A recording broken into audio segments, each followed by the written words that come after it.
welcome to Real Estate Investor Talk. I'm Neil Peterson, founder of Real Estate Investor, and today we have the pleasure of speaking with Richard Haller. He's the Managing Director of Offshore Real Estate and Investment Migration of SABLE International, and they are a bespoke advisory service to assist you investing abroad and also with immigration. So, Richard, thank you for joining us today. Thank you, Neil. Good morning. Yeah, morning. So Richard, before we actually delve into SABLE and what they do and a lot of your solutions, could you maybe just share a little bit more about your background and because it's real estate and I think in this particular area of offshore investment? Yeah, so I've been in real estate for close to 20 years now. And that was mainly on the international side of real estate. So, offshore property investments outside of South Africa. For me, it's always been a very interesting angle for, not just South Africans, but emerging markets in general, to look at diversifying out of an emerging currency into a hard currency. And it's proven, over the last sort of 10 years, it's proven to be quite a good strategy. Okay. So now tell us, it's a fairly new role for you here at SABLE International. Tell us a little bit about SABLE itself and the services that you're offering. So SABLE International is ultimately a specialist cross-border firm. So we have about 14 different business units under the SABLE International brand. And that is a combination of services that help clients externalize themselves and ultimately their wealth. So it covers offshore real estate and investment migration, which is sort of the golden visa programs. We've got a very strong tax division to help with the very key cross-border situations with tax. We've got a forex business, study abroad business, so looking at kids studying in overseas universities, and a wealth management business, which is based in the UK and focuses on helping clients diversify their sort of portfolios offshore. And then a couple of other businesses that sort of slot into that ecosystem. Yeah. So let's look at the offshore real estate side, because that's definitely been very popular among South Africans, is to diversify their wealth and to buy offshore real estate, to buy property in a destination in a hard currency. Can you maybe just share a little bit about that and what your experience is with people investing offshore? We're talking about South Africans in particular who are looking at that as a strategy, and maybe talk a little bit about where are the popular destinations. I mean, we've got a nice beautiful picture of Greece in the background there, so we're going to assume that's definitely a destination that people are looking at. Yeah, so I mean the sort of mass offshore investment sort of strategy for South Africa started in the early 2000s and ultimately kicked off with a lot of investments in London. And since then, the markets have moved. London, from a real estate perspective, has become quite expensive. So we've seen sort of investments in the UK move outside of London. And it's still a very attractive option for clients looking to be in a hard currency, and then also having decent yields. So rental yields in the right locations can be really good, and the capital growth possibility in pounds also, a big kicker for South Africans, in rands. So we've got the UK, and then most of the other programs we've got ultimately linked back to a golden visa or sort of global mobility improvement. That includes the well-known Portugal golden visa program, which now is at 500,000 euros into investment funds or private equity funds. Greece is now the sort of best entry-level real estate golden visa program. So 250,000 euros property purchase in Greece ultimately gets you Greek residency, and through that access to the Schengen area. So you can spend 90 days out of every 180 days in the Schengen area, and you can reside in Greece 12 months of the year. The economic growth in Greece that we're starting to see makes it quite an interesting entry level market to get to into in euros.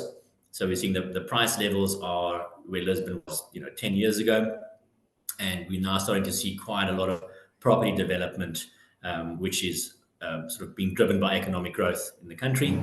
And for us, that's quite an interesting angle. Then the popular one for many years, and it is my background for the last 10 years, is property in Mauritius. Very popular for South Africans. It's denominated in US dollar or euros, the property market there. You get permanent residency, so the right to go and live and work in Mauritius for 375,000 US dollars investment into real estate. And that continues to be a very popular one. Then a couple of others. So Grenada as a passport option is a great global mobility document. That's an investment of about $200,000 into a real estate investment trust. And that gets you access, 6 months consecutive access to the UK, and then 90 days out of 180 days into Europe, and visa-free to Hong Kong, China, Singapore.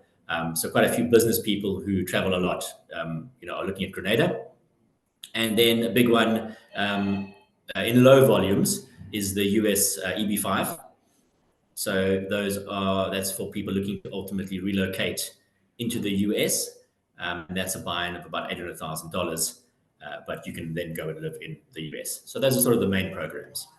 Okay. So if we look at a pure real estate play, because sometimes if somebody says, okay, I just want to look at real estate. I don't want to look at the citizenship. I don't want to look at the residency right now.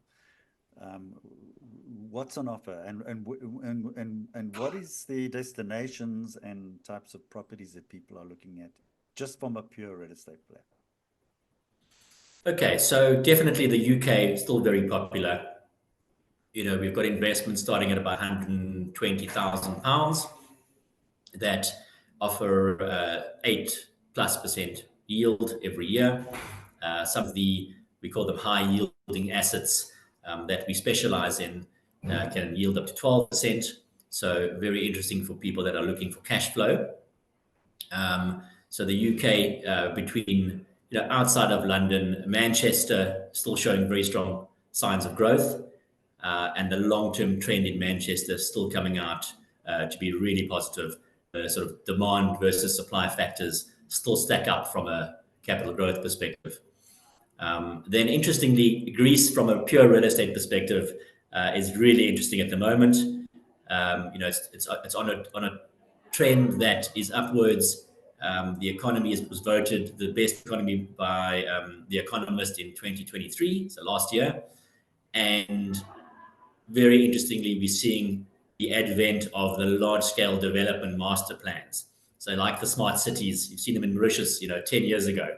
The smart cities, large scale developments that allow for regeneration of the area, bring in businesses, bring in residential apartments and villas, and that's ultimately rolled out over a period of 10 years. So some very interesting ones there, and we think the market's got good capital growth prospects.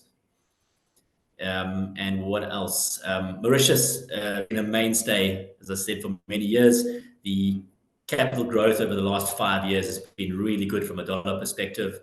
We've seen close to 40% increase over the last 5 years. I do think that will slow down. So there was an abnormally large capital growth increase over the last 3 years. So I think that will subside slightly. But if you can look at a 5% capital growth in a hard currency and a 4 or 5% rental yield in any property market, you're close to 10% in hard currency each year. And that's something after a sort of 7-year period when you measure the wealth creation for our clients that have invested offshore versus stayed local in South Africa, we see a massive wealth difference. Okay, so let's unpack a little bit on the sort of residency, the immigration, citizenship side of things. Where there, because I know there's been a lot of change in regulations for some of the. We look at some of the countries that changed, and it seems to change all the time.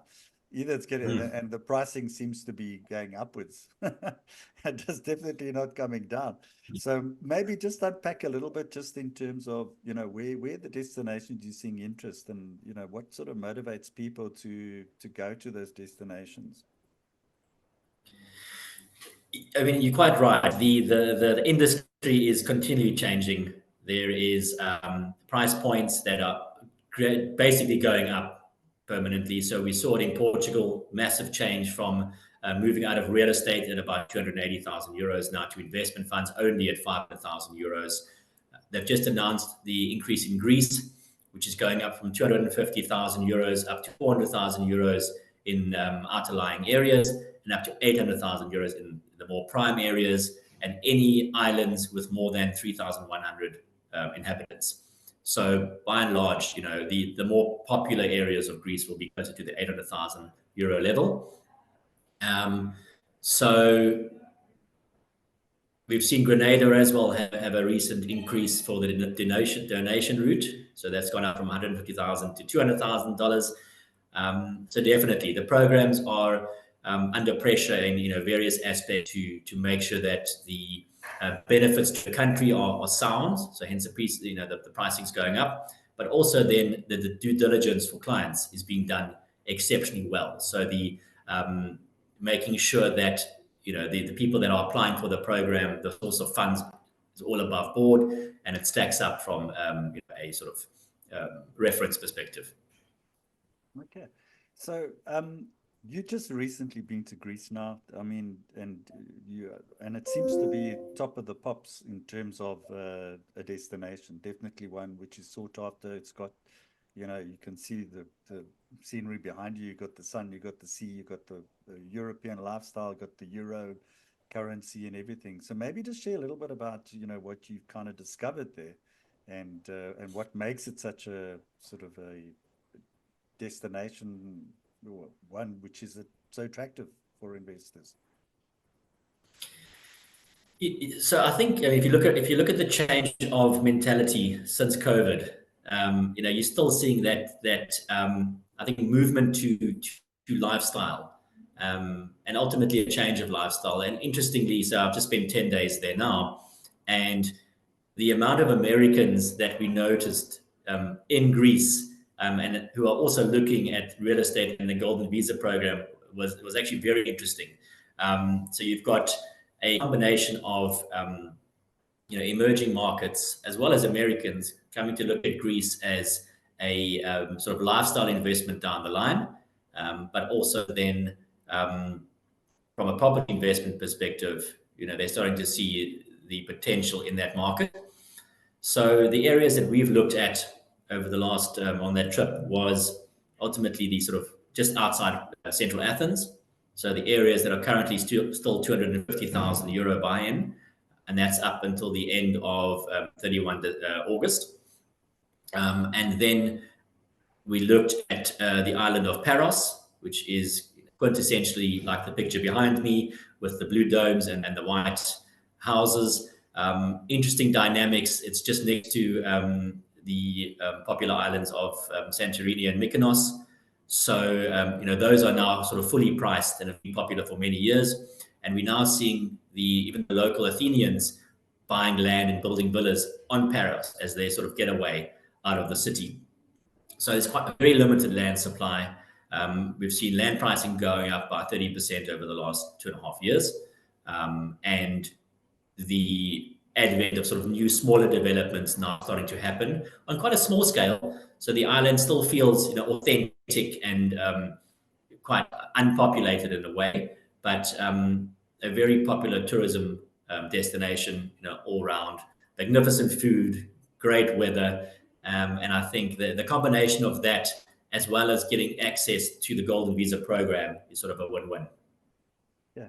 So now you do tours there, and because this is not a decision to be taken lightly. If you're going to go either invest offshore, if you're going to emigrate or whatever, you've got to go and feel the cloth. You've got to go check it out. You've got to go see where you're going and where you're going to stay and what it's going to look like. So how do you approach that? I know you do tours, and I think you invite people over there. Maybe just take us through your process.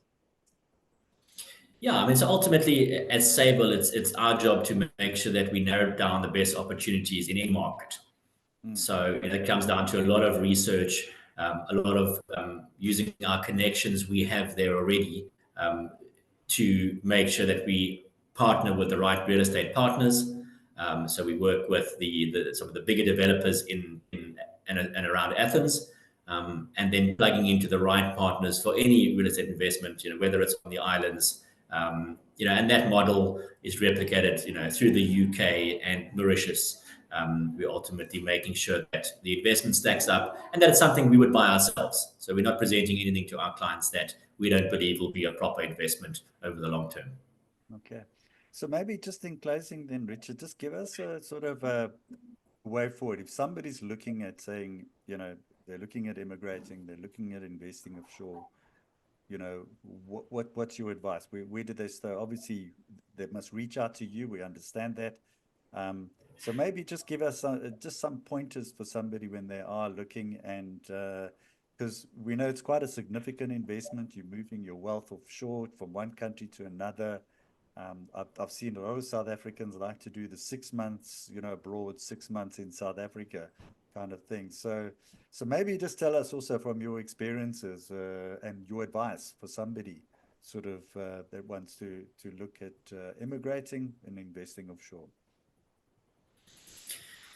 Yeah, I mean, so there's ultimately two avenues to this discussion. We take very much a consultative approach with the clients, and we would then arrange a call and just have a general discussion around what the objectives are behind this.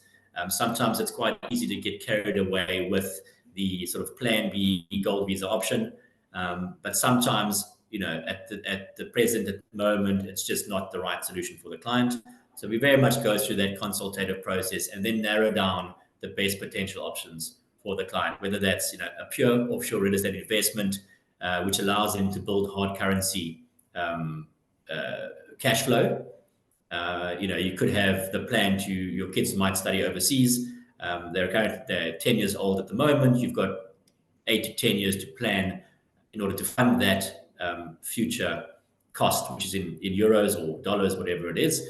And therefore, we help the client plan now to have a hard currency cash flow to help at that stage. And then, that's sort of a 10-year horizon. Then the other option is, they want a plan B. So they want to have a plan B. And as I mentioned, some of the programs we can do both. It's a plan B. Greece is a great plan B.